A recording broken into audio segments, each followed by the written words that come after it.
नमस्कार, मी तेजश्री खाद्यप्रेमी या यूट्यूब चॅनलमध्ये तुम्हा सर्वांचं खूप खूप खूप मनापासून स्वागत करते. मी आज बनवते बघता क्षणी तोंडाला पाणी सुटेल इतकी चविष्ट, चमचमीत, कमी साहित्यात कमी वेळात तयार होणारी भाजी. जर तुमच्या घरात कोणतीही भाजी शिल्लक नसेल तर ही भाजी अवश्य बनवू शकता. ती म्हणजे पाटवडी रस्सा. या भाजीचं विशेष महत्त्व म्हणजे मी या ज्या पाटोड्या बनवणार आहे त्या ना वाफवणार आहे ना थापणार आहे. अगदी झटपट ही भाजी तयार होते. चला तर मग लगेच या रेसिपीला सुरुवात करूयात. सर्वात अगोदर आपण पाटोडीकरिता एक छोटंसं वाटण बनवणार आहे. त्याकरिता घेतलेल्या आहेत 4 ते 5 हिरव्या मिरच्या, 5 ते 6 लसूण पाकळ्या, अर्धा चमचा जिरे आणि थोडीशी हिरवी कोथिंबीर. संपूर्ण साहित्य मी मिक्सरला पाणी न टाकता दळून घेते. हे तयार झालेलं वाटण आपल्याला एका ताटामध्ये काढून घ्यायचे, कारण यामध्येच आपल्याला पीठ मळायचं आहे. आता घेऊयात 1 ते 1.5 कप बेसन पीठ. तुम्हाला या वड्या जास्त प्रमाणात आवडत असेल तर 1.5 कप घ्या, नाहीतर 1 कप घेतलं तरीही चालेल. पाव चमचा ओवा, पाव चमचा हळद आणि चवीनुसार मीठही टाकलंय. संपूर्ण साहित्य व्यवस्थित मिक्स करून घेऊयात. ताटाला मी अगोदर तेल लावून घेतलं होतं, जेणेकरून बेसन पीठ हे चिकट असतं. ते ओलं झालं की लगेचच ताटाला चिकटतं आणि यामुळे आपल्याला हे कणिक छान असं भिजवता येत नाही. म्हणूनच आपल्याला ताटाला थोडंसं तेल लावून घ्यायचे. हवं तर हातांनाही लावून घेऊ शकता. अगदी थोडंसं साधारणतः 2 ते 3 चमचेच पाणी टाकले आणि याची घट्टसर अशी कणिक भिजवून घेतली आहे. बघा, साधारणतः याप्रमाणे. हातांना थोडंसं तेल लावून पुन्हा एकदा हे मळून घेते, म्हणजे मग पीठ हातांना देखील चिकटणार नाही. आपलं कणिक तयार झालंय, लगेचच पाटोडी बनवून घेऊयात. आपल्याला या पाटोड्या व्यवस्थित लाटता याव्या याकरिता तुम्ही कोरड्या बेसन पिठाचाही वापर करू शकता. आता ही मी पोळीप्रमाणे लाटून घेते. तर साधारणतः पोळीपेक्षा अगदी थोडीशी जाडच मी लाटून घेणार आहे. जास्तही जाड लाटू नका, कारण पाटोड्या भाजीमध्ये शिजल्या की त्या डबल फुलतात. त्यावेळेला खाताना त्या तेवढ्याही जास्त चविष्ट लागत नाही. तर बघा, एवढ्या जाडीच्या मी या लाटून घेतल्यात. आता या सुरीने कट करून घेऊयात. आता तुम्हाला जर या पाटोड्या चौकोनी आकारात कट करायच्या असेल तर तसंही करू शकता, पण मी यांना डायमंड शेप देणार आहे, कारण या दिसायला तेवढ्या जास्त छान दिसतात. या पाटोड्या कट करत असताना मात्र आपल्याला एक टिप्स लक्षात ठेवायची आहे. ती म्हणजे या चाकूला पहिले थोडंसं तेल लावून घ्यायचे, जेणेकरून आपलं पीठ चाकूला चिकटणार नाही आणि अगदी व्यवस्थित एकसारखे या वड्या आपल्याला चिरता येतील, म्हणजेच कापता येतील. बघा, या पद्धतीने डायमंड शेपच्या मी या कट करून घेतल्यात. तर बघा, साधारणतः एवढ्या जाडीची किंवा या पद्धतीची आपली ही पाटोडी तयार झाली आहे. आता ही जरा वेळ साईडला ठेवते आणि रश्श्याची तयारी करते. रस्सा बनवण्याकरिता मी या ठिकाणी घेतलेले आहेत 2 कांदे. तर यांची साल मी थोडीशी काढून टाकली, सोबतच देठाचा आणि बुडखाचा भाग देखील थोडासा कट करून घेतलाय. आता या कांद्याला अशा पद्धतीने कट मारून घेते, जसं आपण वांग चिरतो ना, अगदी सेम पद्धतीने. यामुळे कांदा छान असा आतपर्यंत भाजला जातो. या पद्धतीने कांदा डायरेक्ट गॅसवर भाजला की या भाजीला अगदी आपण चुलीवर ज्या पद्धतीची भाजी बनवतो ना तशीच चव येते. त्यामुळे तुम्ही ही पद्धत नक्की वापरा.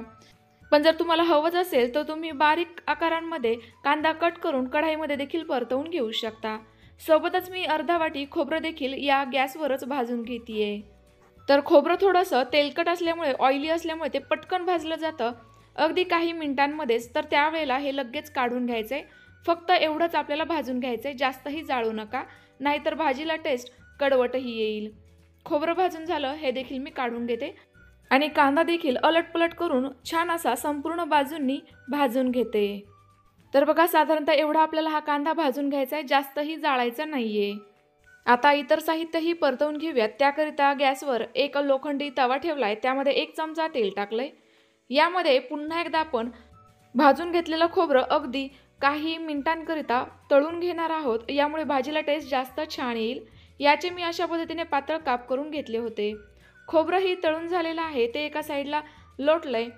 तव्यावर अजूनही तेल शिल्लक आहे. यामध्येच भाजणारे 1 चमचा धणे, 1 चमचा जिरे, 1 ते 1.5 इंच आलं आणि 7 ते 8 लसूण पाकळ्या.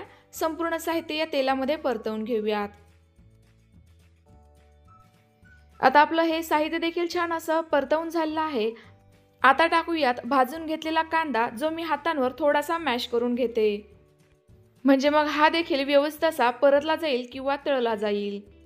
माझी आई म्हणते की अशा पद्धतीने कांदा पुन्हा एकदा तेलामध्ये थोडासा परतवून घेतला की भाजीला तर्री अगदी मस्त येते.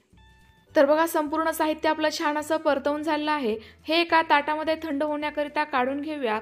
या तव्यावर थोडंसं तेल शिल्लक आहे, त्यामुळे मी यावर टाकतेय मूठभर कोथिंबीर। या कोथिंबीरीच्या देठांचा भाग मी जास्त तर वापरलेला आहे। आता ही देखील हलकीशी मी या तव्यावर भाजून घेते। आता ही देखील एका ताटामध्ये काढून घेते। संपूर्ण साहित्य आपलं छान असं थंड झालेलं आहे। आता आपण एक वाटण बनवणार आहोत, त्याकरिता मी मिक्सरच्या भांड्यात हे संपूर्ण साहित्य टाकते। तर सुरुवातीला मिक्सरच्या भांड्यामध्ये मी कोथिंबीर सोडून संपूर्ण साहित्य टाकलंय। आता हे मी पाणी न टाकता छान असं बारीक दळून घेते।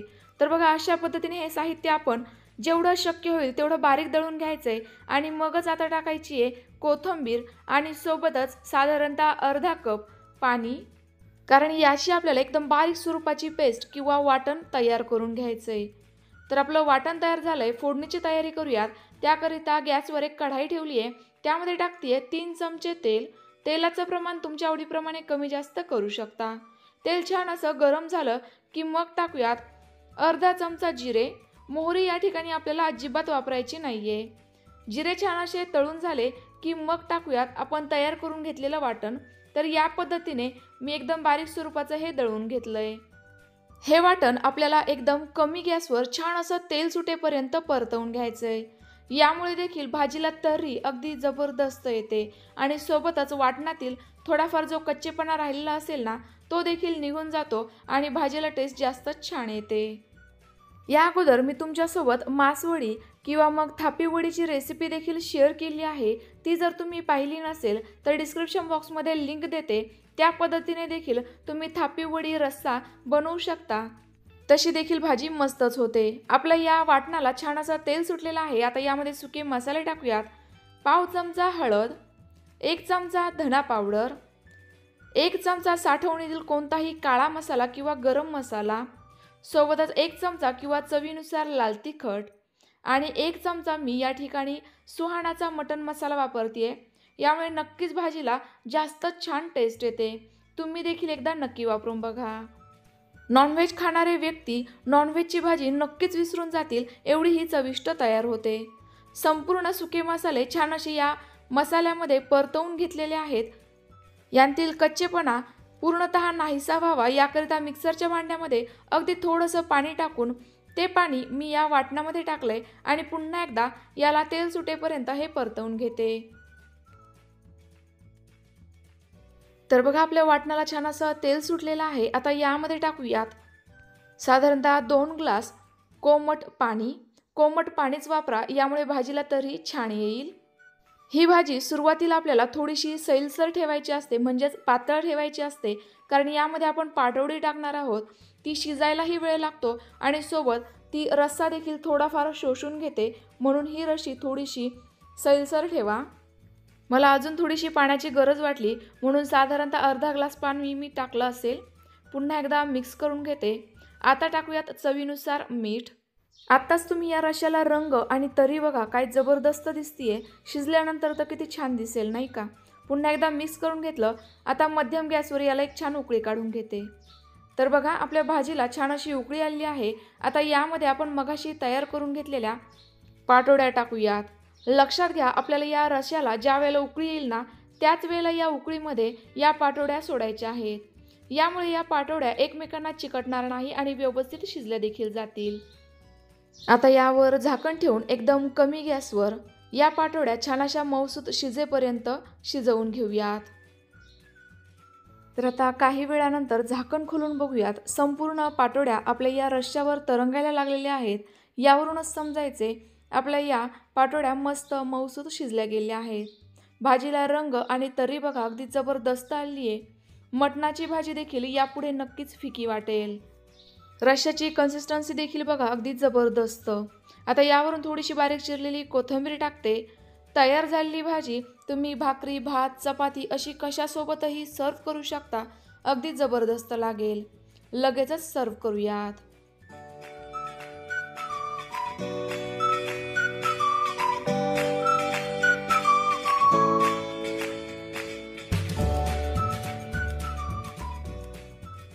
तयार आहे आपली झटपट तयार होणारी पाटोडी रस्सा भाजी। मस्त असं लिंबू पिळायचे, भाकरीसोबत किंवा चपातीसोबत खायची।